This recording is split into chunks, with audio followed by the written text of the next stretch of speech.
Монголын үндэсний төв номын сангийн шинэ салбарт онцлог хэрэгцээт иргэдэд зориулсан танхимыг байгуулсан байна. Ингэснээр уг танхимаараа харааны бэрхшээлтэй иргэдэд үйлчлүүлэх боломж бүрдсэн.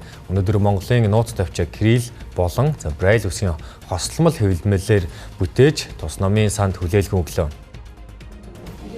Соёлын өмнө харьяа Чингис хааны өв соёлын хүрээлэн болон Монголын хараагүйчүүдийн үндэсний холбоо хамтран Монголын нууц товчоо номыг Braille болон Кирилл үсгийн хослолсон хэлбэрээр хэвлэн гаргажээ. Уг ном нь харааны бэрхшээлтэй иргэдэд зориулсан Daisy өргөтгөлийн сонсдог номтой анхны цогц бүтээл гэдгээрээ онцлог болжээ. За 2006 оноос хойш бол Монголын нууц товчоо хараагүй хүмүүст хүртээмжтэйгээр гараагүй байсан. Ингээд 2024 онд Монгол улсын соёлын яамны дэмжлэгтэйгээр Чингис хааны өв соёлын үрээлэнгийн санаачилснаар за Монголын хараагүйчдийн үндэсний холбооны гүйцэтгэлтэйгээр ингээ маш олон хүний хүч хөдөлмөр шингээд ингээд бий болоод гараад нээлттэй хийж байна. Уг хэвлэмэл номыг улсын төв номын сан, Монголын хараагүйчдийн үндэсний холбооны сургалтын байгууллага болон 116 дугаар тусгай сургуульд хандивлахаар болжээ. Braille болон Кирилл үсгээр хэвлэгдсэн Монголын нууц товчоог бол хэвлэн гаргалаа. Хэвлэн одоо хараагүй иргэдтэй хүртэл болгож байна.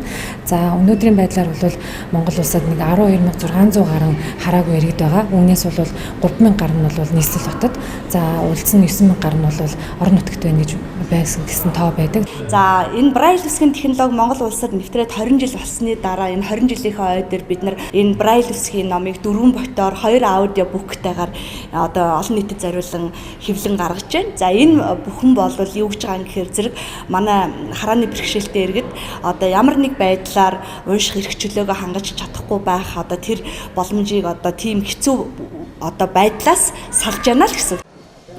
Монгол улсын хэмжээнд нийтдээ 12,000 харааны бэрхшээлтэй иргэн амьдардаг бөгөөд ялангуяа түүхийн ач холбогдолтой Braille үсгийн ном тавхимал ховор байдаг. Ийхүү Монголын нууц товчоог Braille үсгийн болон том үсгийн гэсэн хоёр төрлөөр хэвлэж 21 аймгийн номын санд байршуулснаар эдгээр иргэд их түүхээ судлан мэдэх, бахархан унших боломж бүрдэж байна.